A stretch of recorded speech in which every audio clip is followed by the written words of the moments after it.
A teacher named Justine entered her classroom only to find it empty except for Alex Lilly. The night before at 2:17 in the morning, Justine's other 17 students walked out of their houses and disappeared into the darkness while running with their arms stretched out. Security systems were triggered, so there were plenty of videos showing them their escape, but no signs of a kidnapper. The cops talked to Alex and Justine multiple times with all kinds of questions, but neither of them knew anything. For the following month, the school was closed for the investigation. Several searches in the area were conducted to no avail. When it's time to open the school again, the town gathers for a meeting held by Principal Marcus. Almost everyone blames Justine for the disappearances, claiming she did something that caused the kids to leave. Justine tries to tell the parents that she loved the kids, but they just keep insulting her. Marcus tries to protect her and the parents call him an accomplice. A detective has to escort her out of the building to keep her safe from the parents' wrath. Afterward, Justine goes to the store to buy liquor since she's been drinking a lot after the incident. Suddenly she receives a call from an anonymous ID and hears a voice threatening her, so she immediately hangs up.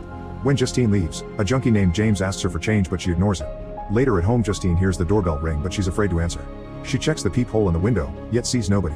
Then somebody knocks on the door, so Justine finally goes outside, only to find the word witch painted on her car. In the morning, Justine tries to wash the graffiti off to no avail, so she has to drive to school with a car like that. Marcus puts her on a leave of absence and advises her to do something about her mental health. Alex has already been moved to another class and is doing well. Justine wants to speak to him but Marcus forbids it, saying that Justine has a pattern of overstepping professional lines. He uses examples like her hugging a crying child and driving a kid home after missing the bus. A frustrated Justine returns to her car and has a breakdown. Afterward, Justine files a report at the police station for the vandalism and the threatening phone calls. Her ex-boyfriend Paul passes by and they share an awkward moment. That night, Justine and Paul meet at the bar and Paul expresses concern for Justine's situation, but she assures him she can take care of herself. Paul also shares that he and his wife are no longer together. They end up going to Justine's home and getting dirty. In the morning, Justine drives Paul home and tells him that the cops aren't working hard enough on the case. Later, Justine stops at the school and waits for the bus to take the kids home. When Alex is dropped off, she follows him to his house. Justine rings the bell and knocks on the door, but nobody answers. All the windows are covered with newspapers, so a worried Justine opens the fence to go to the backyard. One of the windows has a little space between the newspapers that lets her look inside, and she's startled when she sees two people. She steps back and trips on some objects, but the noise doesn't get anyone's attention. Justine looks inside again and discovers that Alex's parents are sitting on the couch very still. Justine calls Marcus to tell him about this, and Marcus scolds her for stalking Alex. At the grocery store, Justine is suddenly attacked by Paul's wife Donna, who knows that Justine was with Paul last night.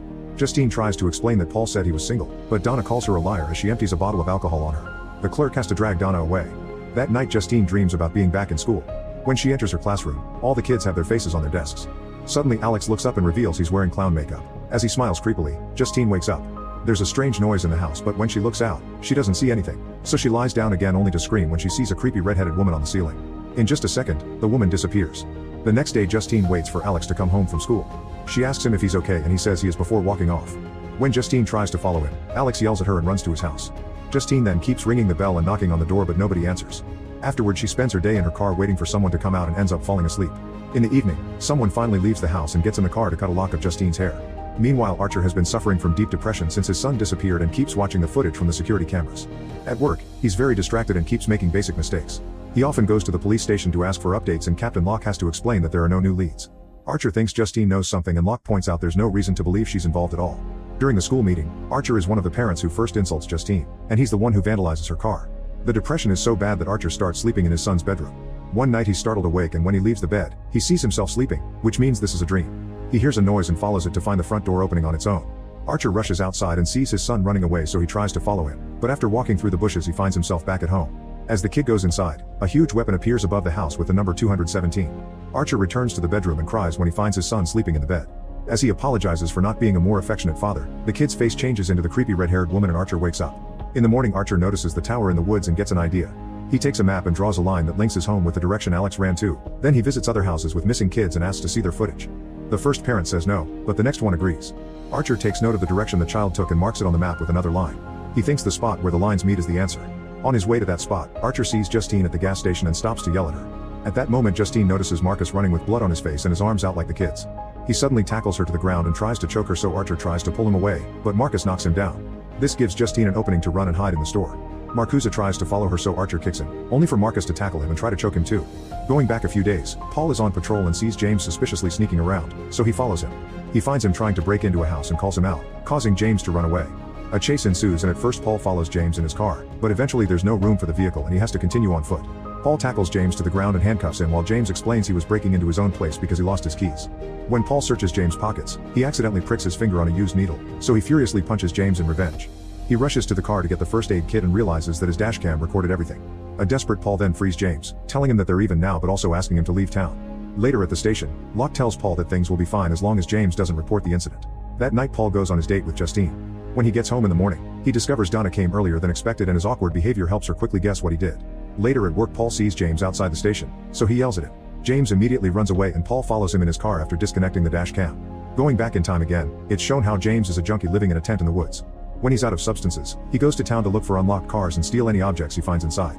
Then he sells whatever he finds for a few bucks. When Paul sees him, James is trying to break into the house to steal just like the cop thought.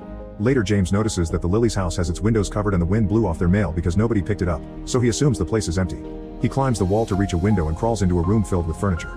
In the living room, James is startled to find Alex's parents sitting on the couch with scars on their faces. Neither of them moves even when James gets too close, so he just keeps stealing things. There's a noise upstairs that James chooses to ignore. After taking everything he can, James gets ready to leave, only to hear a voice coming from the basement. He goes inside and is shocked to find all the missing children standing still. They turn around at the same time and a terrified James quickly runs back. After he moves some furniture to block the door, Alex's parents stand up and come after him, so James starts running again and leaves the house. While selling the stolen goods at the pawn shop, James sees on a poster that there's a big reward for any information on the missing children. After using the money to buy more of his favorite substance, James called the police to tell them where the kids are. The cop is skeptical, so he asks him to come to the station to have a talk. When James is about to go in, Paul sees him and yells at him, so James runs to hide in the forest. He's shocked to find the red-headed woman waving at him and rushes to hide in his tent. Moments later a shadow appears outside the tent, so James attacks it with his needles. It turns out to be Paul, who drags James out of the tent to point his gun at him. James saves himself by yelling that he knows where the kids are. Follow James' directions, Paul makes it to the Lillys' house. In the car, James watches in shock how Paul rings the bell and someone opens the door to let him in. Hours pass and it isn't until nightfall that Paul comes out. He rushes toward the car as if in a trance and drags James out while growling like an animal. James yells for help but nobody hears him before he's dragged into the house. Going back in time again, Marcus is in the supermarket when he gets the call from Justine telling him what she saw. Marcus promises to talk to Alex's parents to investigate. However, on the day of the meeting, the one who shows up is the red-headed lady. This is Alex's Aunt Glattis, who says that Alex's parents are sick and can't leave the house. Marcus explains that has been a welfare complaint regarding Alex and his obligation is to speak to the kids' legal guardians, so he'll have to either visit the house or call the authorities. The next day, Glattis shows up at Marcus' home. When she asks for some water, she demands that it's in a bowl. Glattis wants to know if Marcus has contacted the authorities, and after he says no, she takes out a ribbon she stole from his office and wraps it around a funny-looking branch, which she covers with her own blood. When Marcus' husband Terry comes closer with a cloth for her injury, Glattis cuts off a lock of his hair. Marcus grabs the phone to call the police, only for Glattis to ring a bell. This puts him in a trance that makes him drop the phone. As his body starts to tremble, Glattis wraps the hair around the stick too before breaking it. Suddenly Marcus jumps on Terry and starts choking him while puking a strange black liquid all over his face. Then he repeatedly headbutts Terry's face, killing him. Marcus doesn't stop until Glattis throws the stick in the bowl. After washing the branch, Glattis removes Terry's hair and wraps Justine's before breaking it again. This sends Marcus on a mission to kill her.